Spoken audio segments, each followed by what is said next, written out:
Thank you, Chairman Rogers, Ranking Member Meng, Chairman Cole, Ranking Member DeLauro. And thank you, Mr. Patel, for your testimony and for being here today. I've been looking at the President's 120-word FBI budget request, the so-called skinny, I'll call it Ozempic request, that states that, quote, the undoing of the weaponization of the FBI is one of the administration's top priorities. The weaponization of the FBI is something that deeply concerns me. It should concern all of us. And yet, since taking office, President Trump has been on a revenge tour. He has targeted individuals, universities, law firms, with executive orders to cut them out or to make them come under his will. He has used ICE to disappear U.S. citizens without due process, and he's fully ignored a unanimous Supreme Court order, and then over the weekend wasn't sure if he was obligated to uphold the Constitution of the United States. In your book, your recent book, Government Gangsters, you include an appendix with a list of names that people have referred to as an enemies list. Now, I know you will claim it's just an appendix, not an enemies list. So let's focus on how the president sees it, on what the president calls it. And you proudly display his quote on the front cover of your book. The president calls this a brilliant roadmap, a blueprint. And I have not even raised your storied children's book, The Plot Against the King. It concerns me how many people from this blueprint have been targeted with executive orders and FBI investigations. The FBI cannot be weaponized, and under your leadership, it has been nothing but a weapon alongside the president to go after the president's perceived opponents, to stifle dissent and free speech. A few weeks ago, as we saw through a social media post that you quickly deleted, the FBI arrested a judge in Wisconsin for correctly asking ICE officials if they had a judicial warrant instead of an administrative warrant, which they did not have. Despite this judge following the law, on the morning of April the 25th, the FBI arrested the judge in an escalation of the weaponization of the FBI under your leadership. Let me be clear. A functioning democracy does not lock up judges. I am gravely concerned about the utter lack of independence of the FBI and its weaponization under your leadership. I am concerned that the president is using this book, your book, as a blueprint, as he has said. It's a blueprint for revenge. And I am concerned that your eagerness, a childlike giddiness to carry out the president's revenge tour, you've shown yourself to be unserious in your statements before you were sworn in and some after. You've shown yourself unfit to lead this important agency. I was an impeachment manager for President Trump's second impeachment. It was a sad, solemn duty. And so I wanted to ask you about that. Mr. Patel, as you and the president continue to weaponize and investigate his perceived enemies, as you follow this blueprint, when can I, a former impeachment manager, expect the FBI at my door? Ma'am, you want to know who was targeted by a weaponized FBI? Me. You want to know how and why? Well, you want to know what I'm doing to fix it? That. Let me move on. Well, you should read the book because there's no enemies So- list on that book. So There are you- people that violated their constitutional obligations and their duties to the American people. That's good. You And they gave were them due rightly process. called out. I'm And changing you should topics. give that book to every one of your constituents so they can changing read topics. about it. I won't be doing that. That's their loss. During your Senate confirmation hearings, you repeatedly denied having any involvement as a private citizen in the firing of FBI officials who engaged in the prosecution against January 6 insurrectionists, the violent rioters who beat and killed Capitol police officers, and whom you referred to as political prisoners. Since then, multiple whistleblowers have come forward, and we know that you likely committed perjury. At the same hearing, you claimed you were not familiar with Stu Peters, an anti-Semitic Holocaust denier, despite the fact that you appeared on Mr. Peters' podcast 8 separate times. 8 times, and you claimed not to recall. Mr. Patel, my second question is, should we worry more about your memory or your veracity? We should worry more about your lack of candor. You're accusing me of committing Veracity? perjury. Tell the American You didn't people how know. I broke the law and committed a felony. You did Have the audacity to actually put the all right, facts then forward the answer is instead of both. lying for political banter so you can have a 20-second answer donation hit. The answer is both. I believe that the The men and answer is women of the you're United failing, States, not I me. reclaim my time. Go ahead.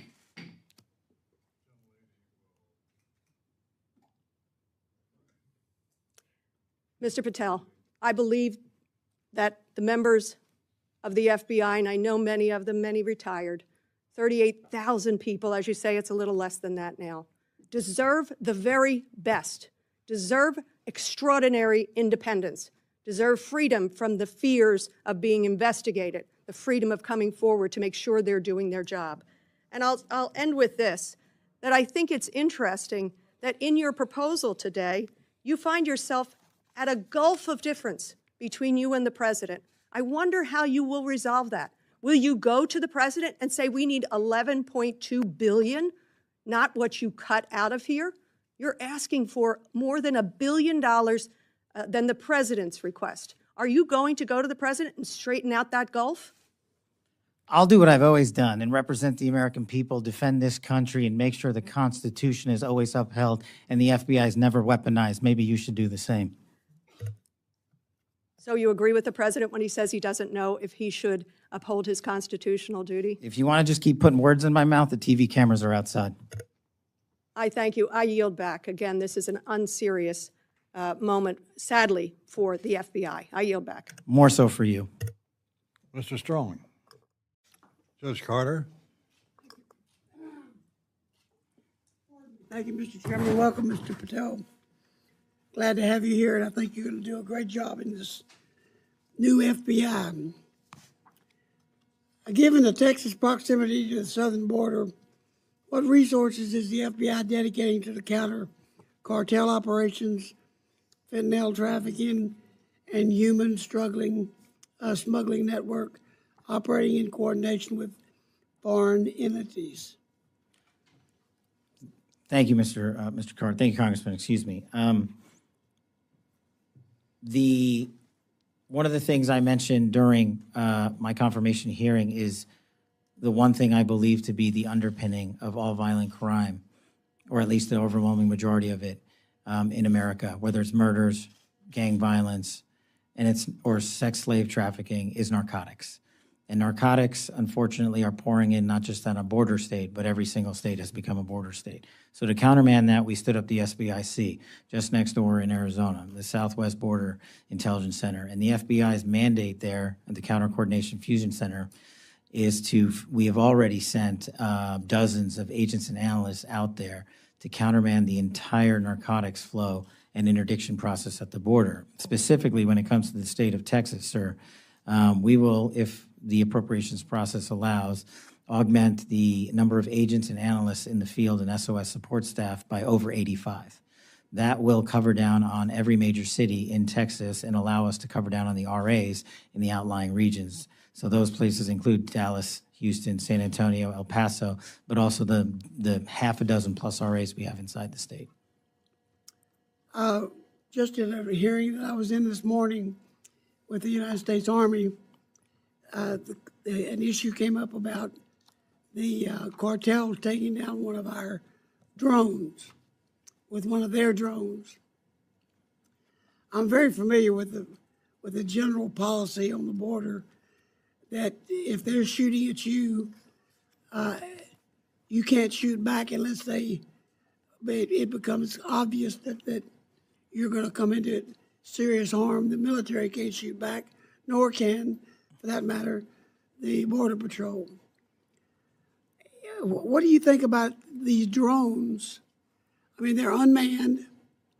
They're coming across and shooting down drones we're using for observation and other things. I think the policy ought to be if they shoot down our drone, we shoot down theirs. What do you think about it? Well, I don't think I have the authority to reshape that policy, but if it were in my capacity as FBI director, I know we are working with the Secretary of Homeland Security, who has a larger portfolio in the UAS space than we do, to cover down on that threat. But just in my time in government, the first term, the drone capabilities by our adversaries have significantly expanded. Their technology is wildly impressive. And they don't care if they lose one, unlike us. We care when we lose a single one, as we should. In order to countermand that, you are going to have to, in my opinion, alter the domestic intelligence collection priorities on the NIPIF to prioritize who we collect against and what. And the what is the drone technology that we are not sufficiently covering down on right now. Thank you, that's a great answer. Critical infrastructure, especially in the Texas energy section, is increasingly under attack.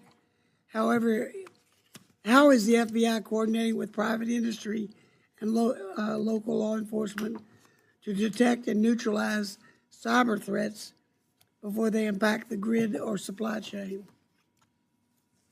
That's one of the pillars of what we are trying to do at the Bureau.